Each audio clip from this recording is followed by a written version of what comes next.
Hi, everyone. Welcome. On behalf of the Institute of Outdoor Recreation and Tourism, or IORT, at Utah State University, we welcome you to the fourth of 9 sessions on the Red Emerald Resilience Training Program.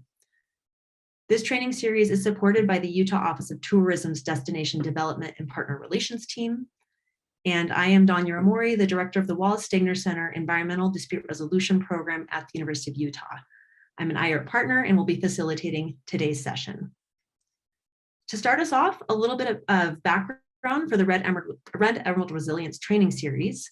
As many of you may know, probably all too well, the COVID-19 pandemic resulted in serious economic setbacks and challenges for the tourism industry and many destination communities throughout Utah and across the nation. Many businesses and tourism organizations are still recovering and or learning how to adapt in this post-pandemic world. To address this need, the Utah Office of Tourism and IORT have come together to build this webinar training series with the purpose of helping Utah's tourism industry and local businesses recover from COVID-19 and become more resilient to future shocks. We consulted with industry leaders and business owners throughout the state via interviews and a survey, and we used what we learned from that consultation to inform the creation of this series. The topics and design of the training sessions reflect what we heard was most important. Our ultimate hope in conducting this training series is that through sharing best practices, strategies, lessons learned, and success stories, we can help Utah's tourism industry and businesses thrive in an ever-changing world. For the full training program, you can check out our website. I'm going to put that link into the chat. So you can check that out if you want more information. The training series is organized into 3 segments. The first segment is focused on communication for resilience. The second segment will focus on resources for resilience, and the third will be on planning for resilience. Today's session is the first in our series on resources for resilience, and will focus on resources that can help the tourism industry alleviate negative impacts from COVID-19 and become more resilient to future shocks. Like all of our sessions, today's content is particularly focused on resources and strategies for businesses and organizations that are part of the tourism industry. However, we expect it will be relevant for anyone who is interested in this topic. We are joined today by 3 special guests who will be discussing this topic and sharing their wisdom. Jamie Hackbarth, who is a Deputy Economic Development Representative for the U.S. Economic Development Administration, or EDA. We're joined by Patrick Morrison, a Program Specialist with the Utah Office of Outdoor Recreation, and MacMillan, a Lender Relations Specialist with the U.S. Small Business Administration, or SBA. Each of our speakers brings a unique perspective on the topic of resources for recovery and resilience. And we'll have our speakers join us here in the Zoom room in a moment. For now, I want to say a few more things and just want to again say thank you to our speakers for joining us. So for the audience, a few important things to note. This session is being recorded. We will share the session recording along with a webinar summary and the slides from our presenters via our training program website after today's event. In a moment, we are going to jump into the interactive presentation. Throughout the session, those of you on our live webinar should expect to engage. We're going to ask you some questions for you to respond to via the chat function. We'll also take your questions that you have for the speakers. And how this is going to work: we want to keep your questions to the speakers separate from your responses to the prompts we're going to ask you. So if you have a question for the panelists, please just put that into the Q&A function at the bottom of your chat screen. You should see a Q&A button. Click on that, put your questions to the panelists in that Q&A function. We want to hear how things are going for you and what you're thinking about. So we're going to pitch some questions to you all, the audience. And we're going to do that via the Zoom chat function. So on the bottom of your Zoom screen, you should see a little chat button. If you click on that, a chat screen should open to the right-hand side of your Zoom screen. I'm going to put some questions in there for you from time to time and hope you will contribute via sharing your thoughts on the chat function. When you do respond to our questions to you via chat, please just make sure that your responses are going to everyone and not just the panelists. So just to recap, use the Q&A function to submit your questions for the panelists. That way we can keep those separate. Use the chat function to submit responses to the questions we have for you. Okay, let's give this engagement a try. We'd love to get just a little input from the audience to start us off. Again, reminder to type your response into the chat. Please make sure that your chat is going to everyone before hitting enter. So first question to our audience. We'd just love to hear if people are willing to share response to this question: what resources have helped your business or organization recover from and respond to COVID-19? So take a moment, think about that. If you're willing, type a response into chat, and you can hit enter whenever you've had a chance to put that into the chat.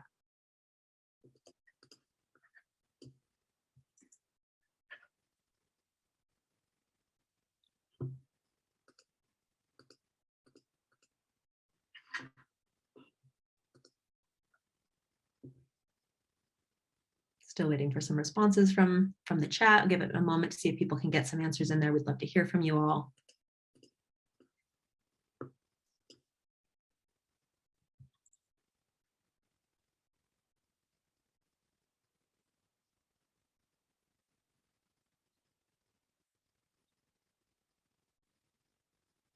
I'm going to give folks 15 more seconds. Again, I'd love to hear from you via the chat. What resources have helped your business or organization respond to and recover from COVID-19 impacts? Seeing one response, just mentors, bank, family, having that kind of capital. Looks like our participants are not super wanting to contribute via chat, so we'll come back and use the chat again in a moment. Hopefully folks will want to use that. For now, I want to kick us off and get us going into the presentations. If folks do want to enter anything into the chat to that question, please do so at any point in time. As we go through our conversation today, you can use the chat if there's something you want to contribute, not a question to the panelists, and I would just encourage our panelists to, as they feel comfortable, respond to anything they see in the chat. So what we all know, so we know all what to expect. We're going to have each presenter come on one at a time and give a short presentation. They're going to share different kinds of information about resources that can help with recovery and resilience. We'll have each presenter go, and then we will have some panel conversation after that. So we'll move from each presentation to the next. Again, if you have questions for an individual presenter, just put it in Q&A and we'll have time to talk about that during our presentations. Okay, so I see Jamie has come on. Jamie, I'm going to encourage you to get your slides up. We'll start with you. So in a moment, I'll pass it here to Jamie Hackbarth. Just a reminder that Jamie is a Deputy Economic Development Representative for the U.S. Economic Development Administration, or EDA. Jamie, I'd encourage you, if there's anything else you want to say about yourself before you get started, please do. And with that, I'm going to pass it to you for your presentation.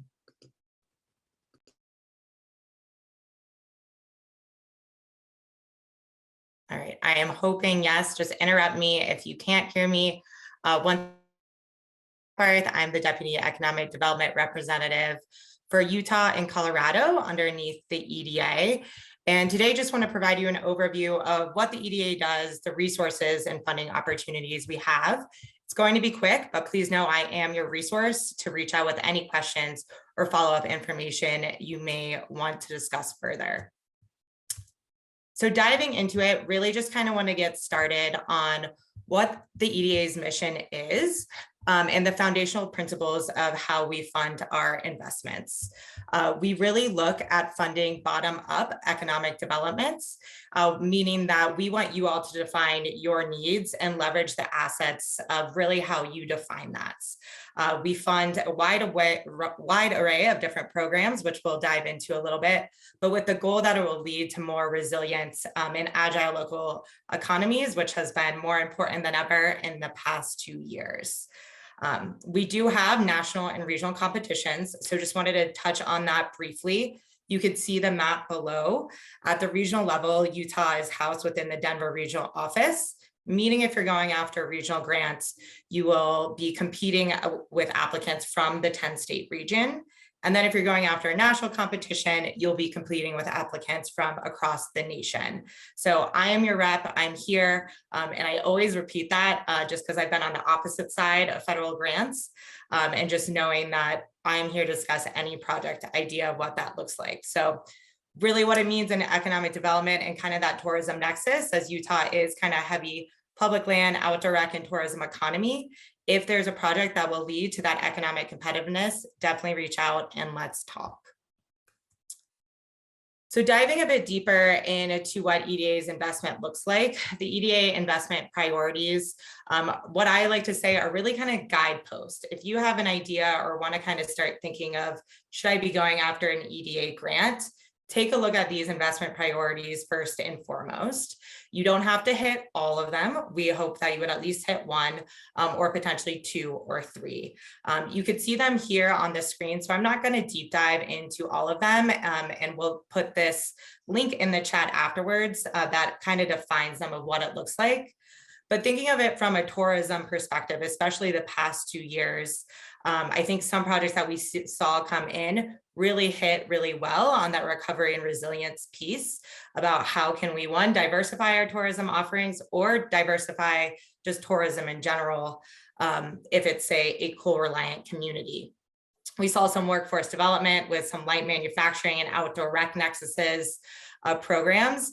And first and foremost, I'd say across any project, we do like to see that there's an equity focus, meaning that you're serving underserved communities, whether that's a rural community, whether that's a coal-reliant community, a tribal nation, or a community of color. There's a lot of ways that we define that. So this is a good overarching framework to start with. Diving a bit deeper into what our funding program portfolio looks like, it is a wide array of different programs. I always like to say we could fund everything from the brainchild of a project all the way to a large implementation project. Today, I'm really going to be focusing on what's available at the regional level, as that might be most applicable to you all.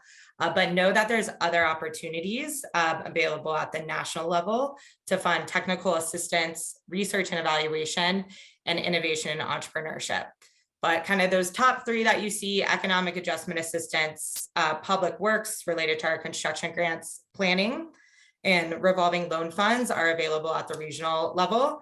And revolving loan funds are one of the ways that we can fund, say, a city or a county to administer a revolving loan fund in which they could directly give a loan to a business that can't traditionally access bank financing. So it's a good gap financing model. So, and then to kind of level set, some of you may have become more familiar with EDA in the past couple years as our budget increased by 10 times than our normal regular fiscal year. So we had the CARES Act come through us, we had the American Rescue Plan Act come through us, about overall over 300 million across both those stimuluses. And now we're moving back to our regular fiscal year program, which at the regional level is only usually around 10 million. So just want to level set that we're kind of shifting back, but all of these programs are still available, just that not as large as funding amounts are available. So going into that spectrum a little bit more in examples of what we see, on the one end of the spectrum, you see planning, which I like to say is kind of the brainchild. We do fund economic development districts on an annual basis to do planning and partnership planning efforts. And Utah is covered. Every county belongs to an economic development region. If you aren't familiar with them, I'd be happy to connect you. They are great resources. We can fund feasibility studies, or kind of the plan before to do the due diligence of, say, an incubator, a large scale project. And that's on our lower scale of the budget, which is outlined here at the bottom of what you would be requesting from EDA. We could fund programs or operations, say, of either one, a pilot program that has shown that it has demand, or the expansion of a program. So that could, say, look like a revolving loan fund if you need further capitalization due to that demand, or the expansion of, say, a business accelerator in, so let's say, outdoor recreation or light manufacturing in terms of programmatic support, so funding personnel, funding space, etc. And then on the end of the spectrum, we fund infrastructure and construction projects. These are our more large scale grants. An example of what that usually looks like is, say, a county has a plot of land and they want to build an industrial park, and say 2 companies are committed to moving into that industrial park and creating X amount of jobs as a result of that investment. So it's not prescriptive. We see everything and beyond. So if you have an idea that's not on here, that's when reaching out to me is great at the ideation phase to determine if you should go after an EDA grant and which one would make the most sense. I do want to highlight that we do, with all our investments, I would say excluding planning, is that correlation to high-skilled, high-paid jobs is important, and having that partnership with the private sector is very important as well. So going into kind of the brass tacks of the who can apply, what does it look like at a very high level? There's a lot more details to this, but don't want to bore you all too much. The project area, we get this question a lot is how big or how small can a project be? And this kind of depends on that type of project, but you define it as the applicant. It can be as small as a census tract. It can be as wide as a region or the whole state. So you define that based on who's benefiting, where those jobs may be created, et cetera.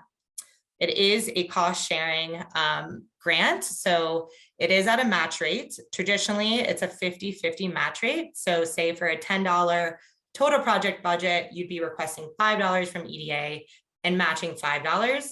Those matching funds can essentially come from anywhere besides other federal funds. So it could come from state, city, county. It could come from foundation, philanthropy dollars, or private sector dollars as well. And who's eligible? This is very important. So no private business can actually apply. But although, as mentioned, we do like to see private businesses benefiting from these investments. So any public entity, state, county, city, town can apply, or a nonprofit that has local government support. And then related to distress, wanted to talk about this. So unemployed, you're eligible based on distress, but that's changed in the past year due to everybody really qualifying underneath special need related to the pandemic. So you can see here how we define distress based on unemployment rate and per capita income. But if your project is responding to the downturns or the impacts in general of the COVID on your area, you can use that as an eligibility factor, and other ones outlined here as well, such as if you're a coal-reliant county, et cetera. So reach out if you have questions about that. Giving some examples of what this looks like in the past 2 years in Utah, we funded the following projects. We funded the Utah Office of Tourism through a CARES Act for a destination recovery program. We funded a USU through a Utah Remote Online Initiative to train businesses and workers on how to function in a remote environments, as well as each economic development district and the state received tourism dollars, which that's going to be going out shortly as they're solidifying what that looks like. Then on top of that, we have competitive travel and tourism opportunity that's going to, hopefully we'll be funding those as well in our regular fiscal years. And this could all be found online. I believe I'm getting to the end of my time. So if you want to learn more about other projects as examples, happy to send over links to that as well. And then lastly, next steps. That was a very brief overview of everything EDA could fund and what it looks like. And there's a lot of details that go for it. So if you're interested, I encourage you in exploring those funding opportunities. I'll put the links, the quick links into the chat here shortly. And then definitely reach out to your economic development district. They are phenomenal resources, very familiar with EDA. I always say there are ambassadors of EDA at the regional level. And then definitely reach out to me to learn more or to talk through a project to see if it's a fit. As noted, I've been on the other side and my goal and my position is to make our grant process as transparent as possible and to kind of lessen that back and forth. So with that, I will leave you with my contact information and please reach out. And as another plug for any updates for EDA, go to eda.gov and subscribe to our newsletter as well for the most up-to-date information. So with that, I will pass it back to you, Danya, and I'll stop sharing. Perfect. Thank you so much, Jamie. Again, right on time. If our speakers need an extra 30 seconds to a minute, we're ahead of schedule, so no need to rush. Patrick, I see you're coming on. We'll get your slides up. While we do that, I just want to take another stab at getting the audience to engage a little bit. So hopefully, audience, you'll share a little bit with us. I'm going to ask you to open up your chat, audience, and I would just love to hear from you one insight, takeaway, or observation from Jamie's presentation. What stood out to you? What are you taking away from what she just presented? So I'm going to give folks about 20, 30 seconds to share any thoughts in the chat, and then we'll jump into Patrick's presentation.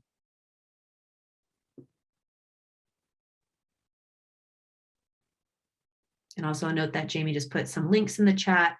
Also a reminder that we will share these slides with everybody after the session. We'll have them on our website.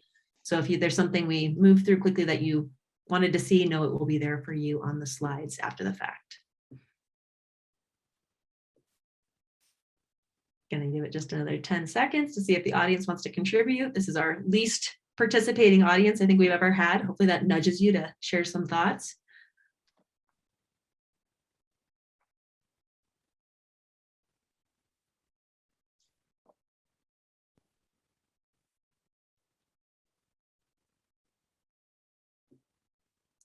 All right, we'll see a little bit of chatter in the chat. Again, I'd love to hear thoughts. If something stands out to you, please enter that in the chat. Again, the panelists, when we do panel discussion, will pick up on anything they see in the chat. With that, I'm going to transition to Patrick. Again, a reminder that Patrick Morrison is a program specialist with the Utah Office of Outdoor Recreation. And again, Patrick, I'll let you say a little bit more about yourself and pass it to you. Great. Well, thank you so much, Tanya. And so first, thank you to the Institute of Outdoor Recreation and Tourism, to the Office of Tourism, just for letting us share the resources we have here at the Utah Office of Outdoor Recreation. As many may know, we are part of the Governor's Office of Economic Opportunity. So I will also be sharing a few resources that we have in the larger office, and then directing you to the managers of those programs as well, because they'll ultimately be the best resource. So to start, the Utah Office of Outdoor Recreation, we have our mission to ensure Utahns can live a healthy and active lifestyle through outdoor recreation. We pursue this mission in a lot of ways, but I think the one that's most relevant here is through our grant funding. We have a number of grants that I am excited to talk about. Just last year, we were able to fund $11 million to 85 projects across the state, and historically, most of this goes to our rural counties. The grants are the Utah Outdoor Recreation Grant, which is for new outdoor recreation infrastructure. We have our Recreation Restoration Infrastructure Grant, is just for the restoration of existing infrastructure. And then we also have our Outdoor Classroom Grant. You know, I think as we saw during COVID, there was a big emphasis on outdoor education as a way to stay safe. But there's also, you know, something, you know, really great about learning in an outdoor environment. We usually refer to it as just a bit more sticky, you know, and so we want to make sure to help fund these outdoor spaces. You know, just in any scenario, not just in a pandemic. So we're really excited about that. And we're going to take a little closer look at all of these. So the Utah Outdoor Recreation Grant, this is our big one. This comes from, the funding comes from the transient room tax. So, you know, all of those hotel taxes are being collected. You know, we get a very small percentage of that. And then we get the privilege of sending it back out to the communities for these projects. So we have 3 tiers for this grant. The first is our regional asset tier. This is the very big one. It funds up to $500,000. Project value in our urban counties needs to be at least $2 million, but for the rural counties, it's a simple 1-to-1 match. This is once again for new recreation infrastructure projects.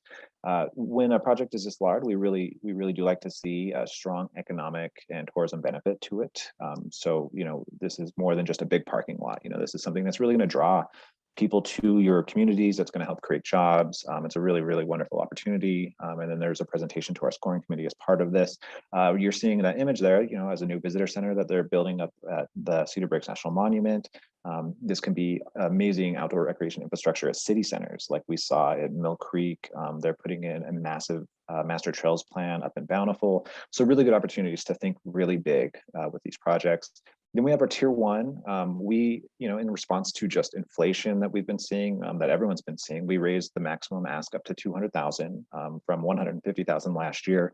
This is, you know, just about the same as regional asset tier, just a little smaller. New recreation infrastructure, a 1-to-1 matching component, and there still is a need for some economic tourism development. But you know, that's kind of what we're here, is ways to create these projects that are going to help spur resiliency, recovery, or just help, you know, maintain the people who may have come to your community to experience the outdoors during a time when the outdoors felt like it may have been the only safe place. And then finally, we have our mini grant. This is a really simple grant application. This is if you just have a small project. You know, it's goes from 500 to 10,000. The application's very easy. It's you know, a 1-to-1 match still, but you know, this, if you're thinking small, like a visitor center and climbing wall, a disc golf course, you know, some of these smaller projects that you don't want to have to go through the whole process of some of our larger grants, you know, we want to definitely respond to that. And then just a quick look at some of the eligible infrastructures, you know, I mean, camping, fishing, nature enjoyment, off-road, water activities. I don't want to read through all of these, but essentially if it's outdoors and it's infrastructure, it's probably going to get funded. You know, we do have some restrictions, things like pickleball courts, soccer fields, some of these, you know, almost ball sports, we do not consider eligible for this grant. And then finally, we always want to make sure we're promoting any opportunity to create adaptive outdoor recreation possibilities, whether it's, you know, helping to take a trail that's already existing and just simplify it in a way that allows for, recumbent bikes or trailheads. Maybe they have some design features that are just not great for, people in wheelchairs. We want to make sure that you have some funding and support to modify those, or, fishing piers, anything you can think of for these. And then we have our recreation restoration infrastructure grant. This is the one that is for just the restoration of existing infrastructure. It goes up to 150,000. It's also a one-to-one match. This is trails, campsites, water recreation infrastructure. Once again, accessibility.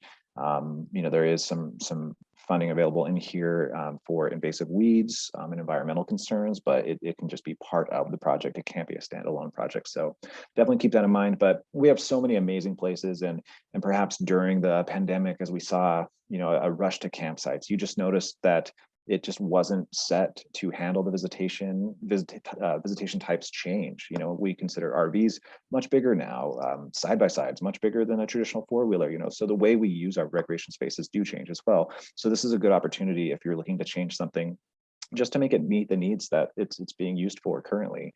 And then just a little bit about the outdoor classroom grant.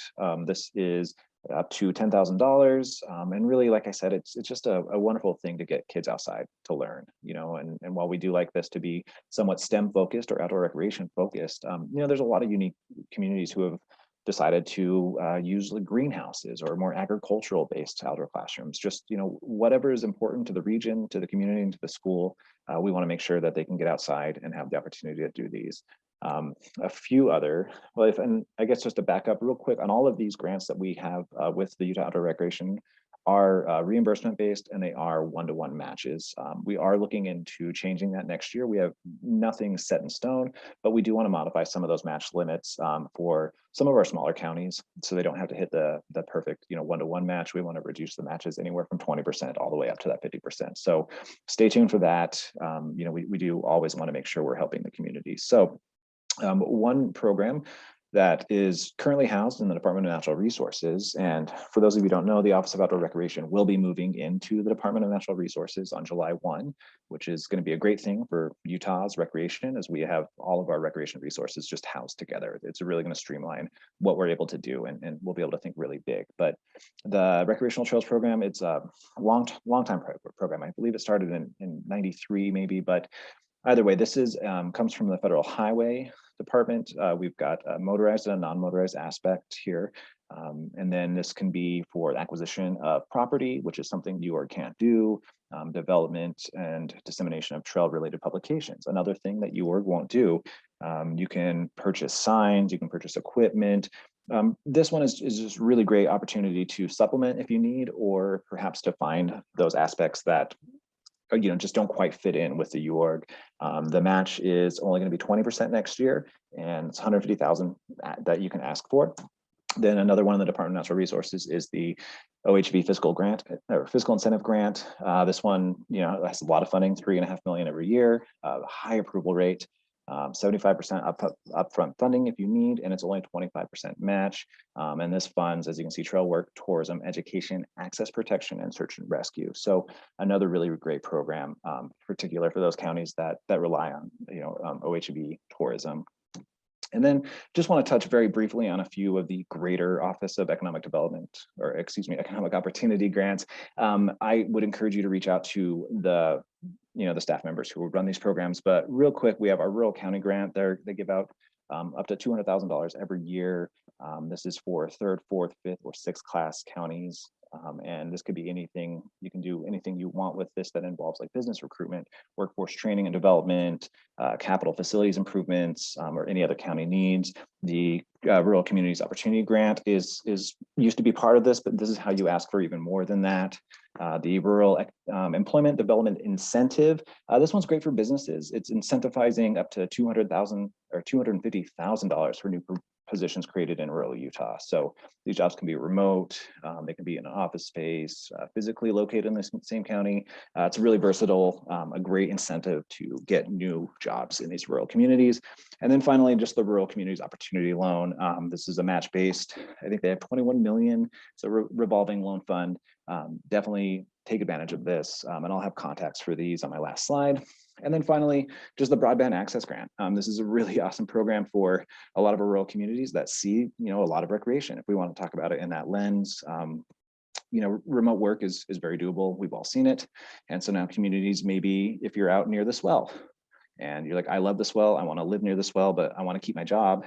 Maybe they want to work to develop some broadband, and then you have remote workers there. But this one is, let's see, applicants can be awarded up to $7.5 million. It's a match of at least 25%, and it's all about that last mile. So great resources in the Greater Office of Economic Opportunity. Here are some contacts. Please get a hold of us.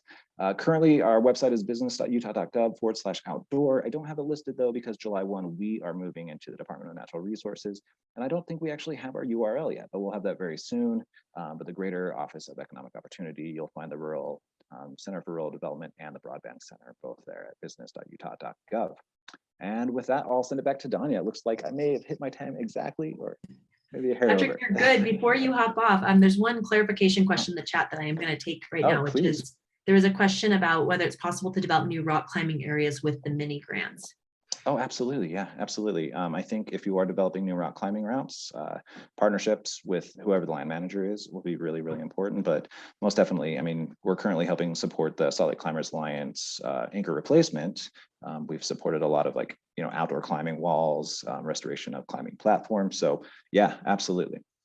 Perfect. Great. Thank you, Patrick. So I'm going to have Patrick hop off. Don, I'm going to have you hop on and get your slides shared. While Don comes on and gets his slides connected, I am going to ask in the audience just to engage a little bit. So via the chat, would love to hear from you all. Just one insight, takeaway, or observation from Patrick's presentation. So I'll give you 20 seconds to just share some thoughts there via the chat. Make sure that Don's all set. Don, we're not seeing you, so I'm going to have you bring your video on and unmute yourself when you're ready. Okay, you're looking good. I'm going to give just maybe 15 seconds to get some thoughts from the audience. And we love to hear what the audience is taking away. So via the chat to the audience, one insight, takeaway, or observation from Patrick's presentation. And then a reminder to the audience, if you have questions for the panelists, please submit those via Q&A. It just helps us keep things separate a little bit and make sure we don't lose something.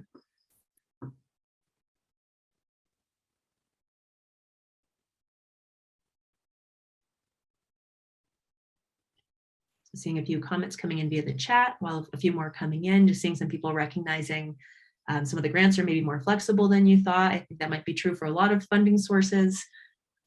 Lots of resources here at the state. Also, as we learned from Jamie, there's all these national resources. And I will reiterate what somebody said in the chat earlier, which it's really nice that there's an EDA representative who's so accessible. I'd say that's true for all these speakers. Again, if you have any additional thoughts, things that are standing out to you, please get those submitted via chat. And with that, Dawn, I'm going to pass it to you. And a reminder for our audience that Dawn MacMillan is a lender relations specialist with the U.S. Small Business Administration, or SBA. And Dawn, I'll let you say anything else about yourself that you think needs to be said. I think you covered it. Thanks for the introduction, and thank you for your time today. Again, I work for the SBA, and our office is downtown Salt Lake. We also have an office down in St. George that just opened up, and we have a person down there, and I'll go through the contact list in a second. My core role in the office is to actually work with the 40 Utah banks and credit unions that are active in the lending programs. But today I'll be providing an overview of some of the resources. Over the years, SBA has developed programs to support small businesses in all areas and is constantly working to stay relevant in this changing business landscape.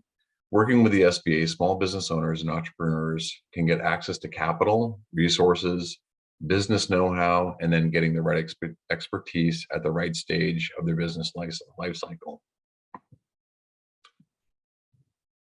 Both nationally and in Utah's SBA office, we have developed partnerships, and we are also developing strategic alliances with public and private organizations to build those business services. Here, I want to highlight two resources that you can tap into right now to answer questions and get feedback on business plans, accounting, buying and selling products, hiring people, and marketing. So first, the Small Business Development Center there on the left has employees that you can meet with, and they have 13 locations here in Utah. You can meet in person, or you can participate in their recently launched online training academy. And I haven't gotten to the online training academy, but it's very robust that I've heard, and it's very current with information. The second is the Women's Business Center, and they have 2 locations, and they're designed to help women's businesses with all their life cycle services. They really recently created a women's business directory and advocate for women's businesses at all levels. So I encourage you to reach out and make an appointment with one of those organizations and see if they're a good fit for you at this point. Here's a list of contacts in our SBA office. We are really matchmakers. We will facilitate and make those connections for you. And basically the people that are listed here oversee all the SBA programs in the state. The loan programs, here the programs are designed with unique needs. So again, back to the SBA trying to stay relevant. The key here is that when you get an SBA loan, you get longer repayment terms, you have lower payments, and you have no prepayment penalties. So that'll give you the flexibility to grow your business while meeting your financial obligations. And then when we talk about SBA's loan guarantee program, that's really for the lenders to allow them to to reduce the risk in their organizations and make loans to you to get you to get access to funding. The SBA can help you access funding through a number of lending programs for various uses to meet your unique business needs at any stage of your business life cycle. So from $5,000 all the way up to $5 million, SBA-backed loans can be used for business purposes, including long-term fixed access and operating capital. So those are the injection that you need for funding. Your lender can match you up with the right loan. So we have a couple different types, and those the details on those types of loans will be sent out after this event.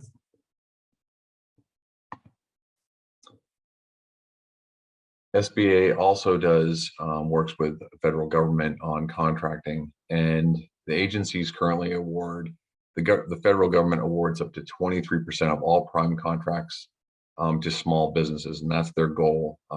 Oftentimes they go over that. So let's say, for example, the government is working on the contracts up at Hill Air Force Base on the military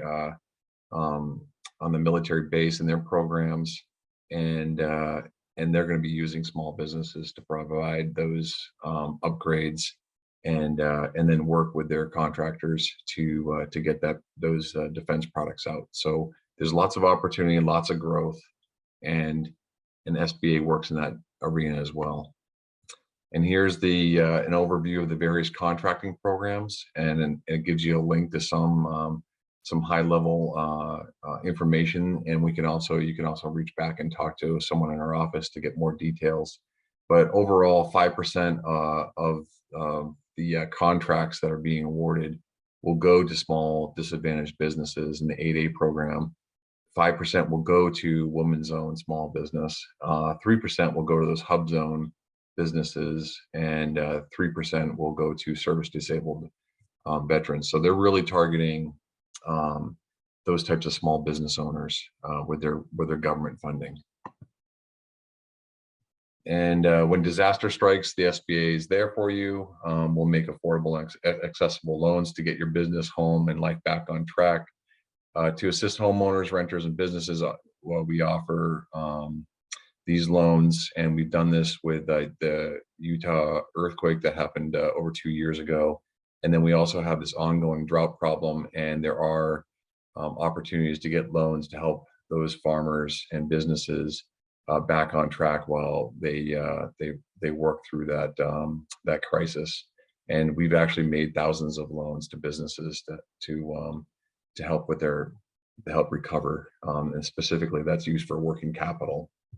So in conclusion, I just want to mention that the 2020 COVID disaster relief programs, such as the Paycheck Protection Program, the Economic Injury Disaster Loan, the restaurant program, and there's a Shutter Venues grant, those programs have all ended. So if you're looking for additional resources that may be provided under that title, those are ended. But if you have questions, I know quite a few business owners have taken those and they have questions about how to use the money or how to, let's say, pay back the loan for the economic disaster loan, you can contact me. But I want to thank you all for your time, and that concludes my briefing, and back to you. Great, thanks, Don. Don, I'm going to have you stop screen sharing. I'm going to have you stay video on, and I'm going to have Jamie and Patrick also get their videos on, because we're going to go to a panel conversation here in a moment and pick up on some questions I have for you and then anything that comes from the audience. Before we kick that off, again, I just want to check in with the audience. Would love to hear from you all via the chat. Just one insight, takeaway, or observation from Don's presentation. So I'm going to give you again about 20 seconds to think about that, get something into the chat. Patrick, Jamie, and Don, I would just say to go scroll through what's coming in the chat. If there's anything else you want to riff off of, we'll have a chance to do that here as we open it up for some conversation. So again, I'm going to just give 15 seconds to see if anything comes in via the chat. Also a reminder to our audience, if you have questions that you'd like for us to discuss here, you can get those submitted in the Q&A function.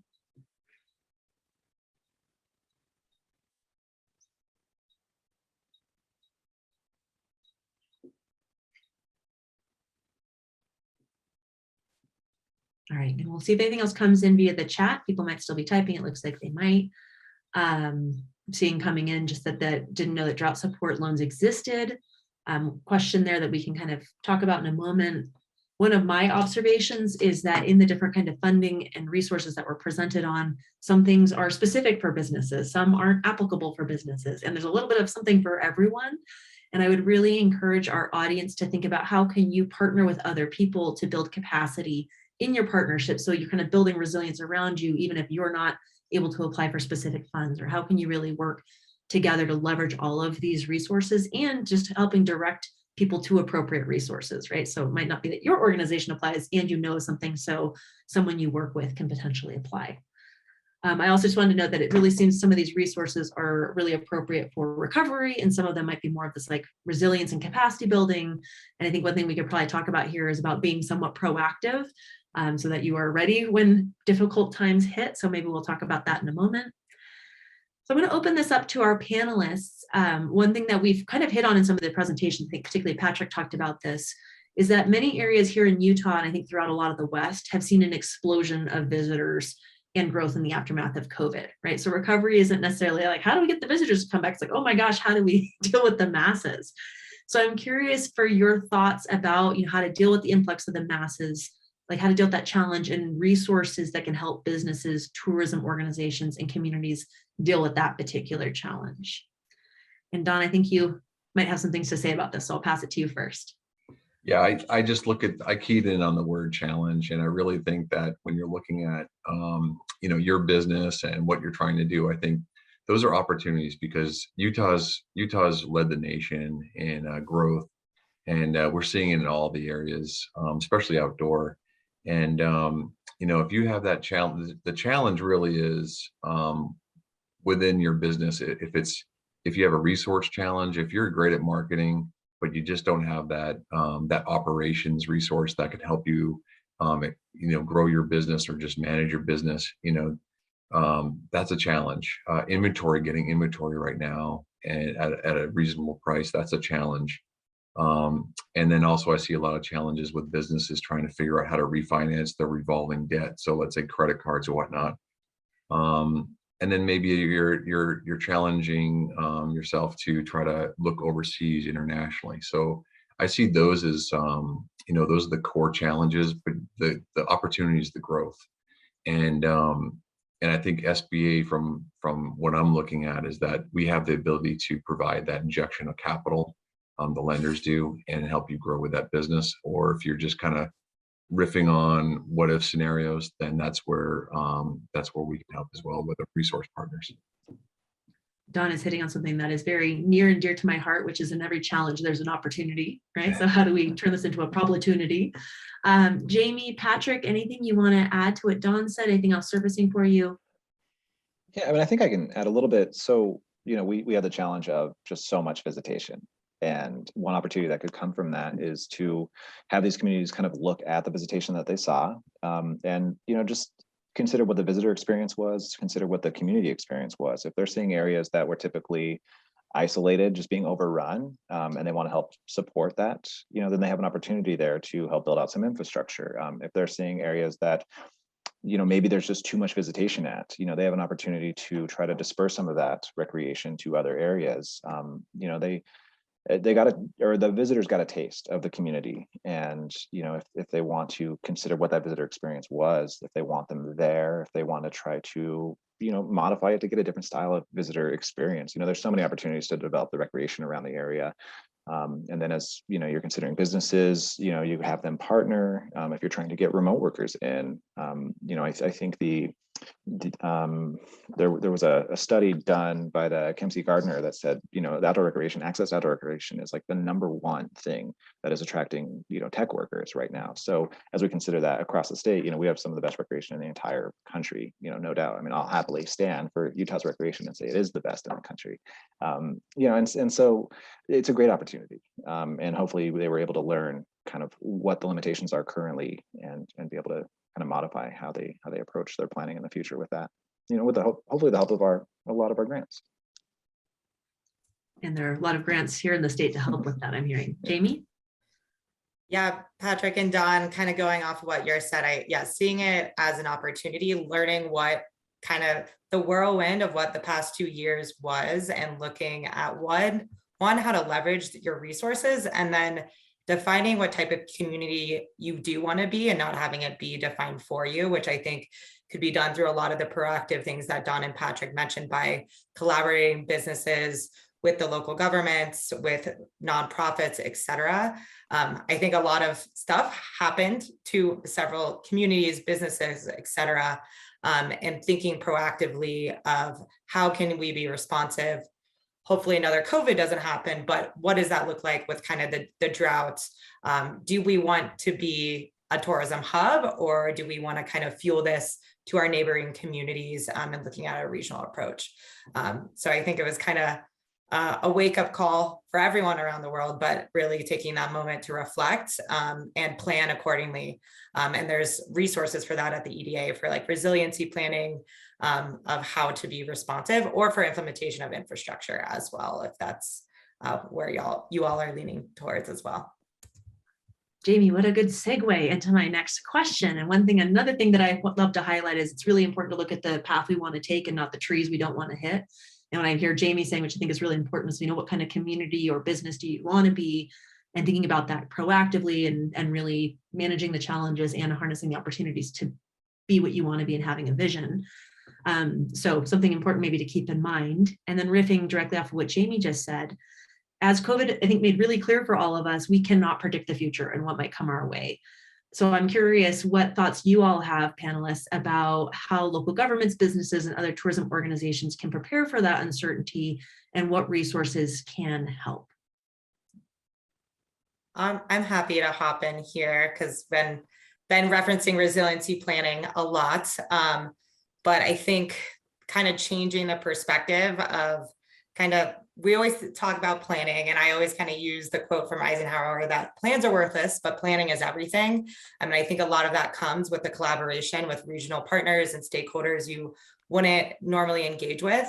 So how can you plug into those planning processes that are happening, whether at the state level, whether at your regional level or at your local level, I think is crucial. And I'll make a plan here, a plug here as well. The economic development districts I mentioned, which all counties and towns and cities are covered with in Utah, and they're phenomenal resources. Not every state has that. They're going to be undergoing their comprehensive economic development strategy this next year, And a resiliency piece is key and being even more pertinent in this kind of 5-year update. So plug into that process and see how your insight, whether as a business owner, whether as a touristy stakeholder group, can inform that process as well, because your voice is important in that. Dawn, Patrick, anything you want to add on how to plan for resiliency? Yeah, I mean, I appreciate that kind of the contradiction of preparing for the uncertainty, but, this pandemic, we did see just so much outdoor recreation, and, it's a special case because, we didn't know what was safe and what wasn't. So people naturally were pulled to the outdoors. And, having a recreation-based, economic model is certainly not for everybody. Some people don't want that.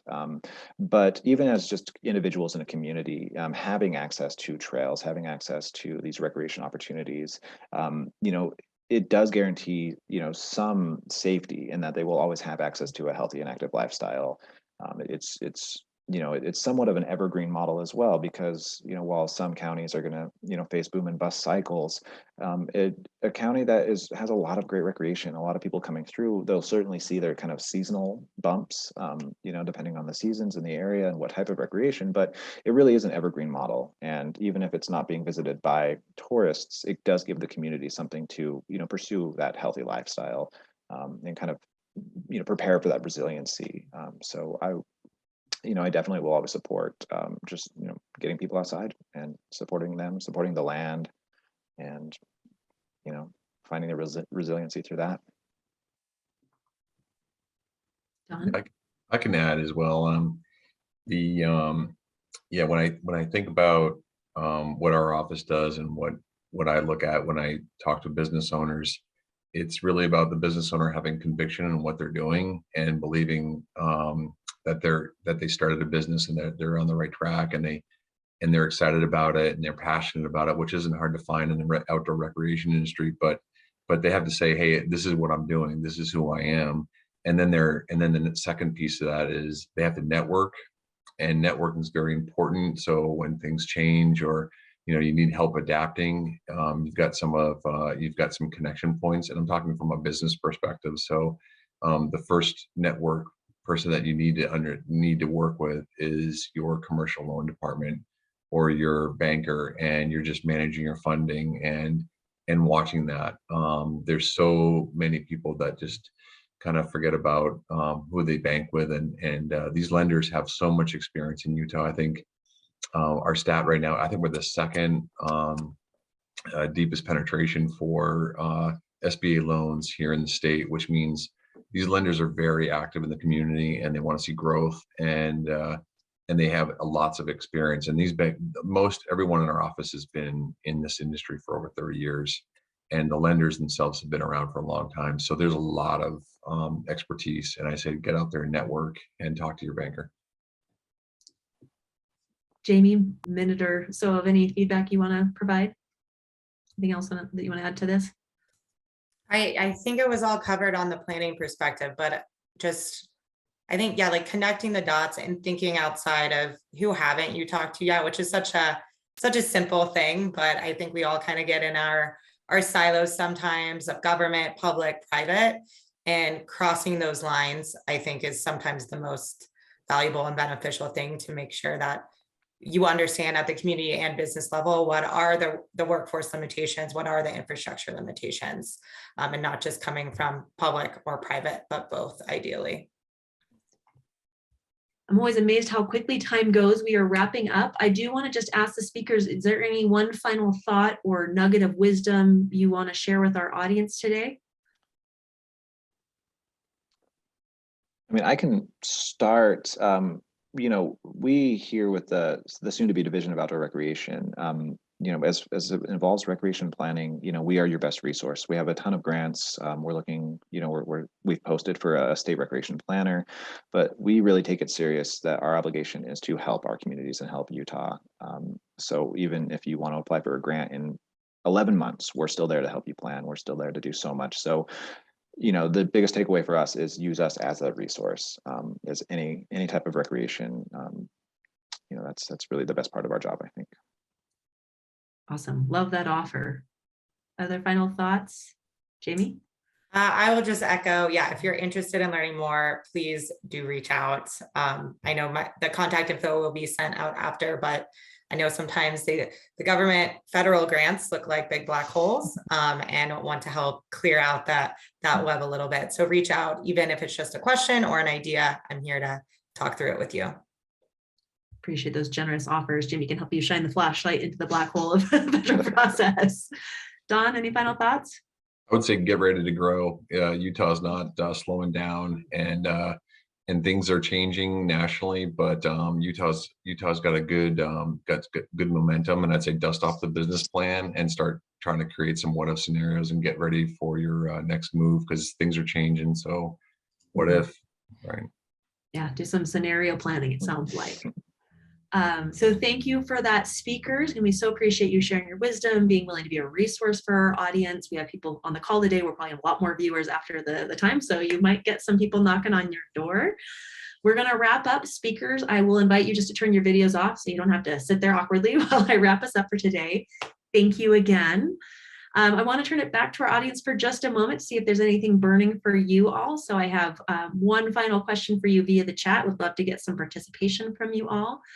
So I'm just curious, audience, via chat, what is one thing you're taking away from this session? Hopefully there are many things, different ideas for resources, different ideas for how to go about those resources. I'm just going to give you a moment to think about that. Type your response into chat and you can hit enter on that whenever you are ready.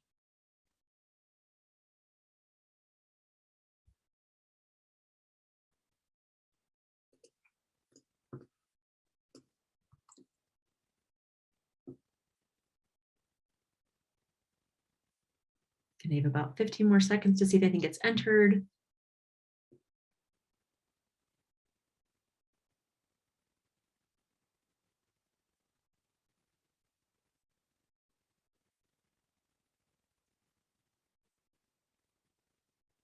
Seeing a note, somebody joined late. Yes, this session is recorded. I'm going to actually just highlight that. So a reminder for everybody that this session and all of our webinars are recorded. They are on our website. We also will put the slides and other materials there. Same thing with our other sessions. You can find all the materials on our website. So I'm going to put that link there for you in the chat again. Again, if anybody wants to share some takeaways from the session via chat, would love to see that. And I'm going to wrap us up so we can get out of here on time.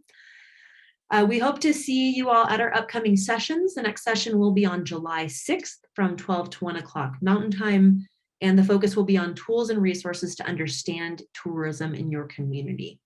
You can learn more about that session and register for the event on our training program website. Again, the link for that is in the chat. I encourage you to check that out, share it with other people. And again, a reminder that this session and past sessions and future sessions are recorded or will be recorded and will be put on the website. We really do welcome and appreciate your feedback to help us make sure that all sessions are meeting your needs. So please look for an automatic survey that will be sent out to your email just as soon as this session concludes. It should take you just a minute or two to complete that little survey. So please do that. That will help us make sure that we are helping you and really meeting the need for tourism businesses and organizations around the state. With that, a final thank you again to our panelists, to our speakers, to our audience, and our speakers have offered to be a resource for you. I hope folks follow up and get some help from them. And we hope to see many of you at our next training session on July 6th. So with that, we're going to wrap up a minute or two early. Have a great rest of your day, and hopefully we'll see you at the next session. Thanks, everyone.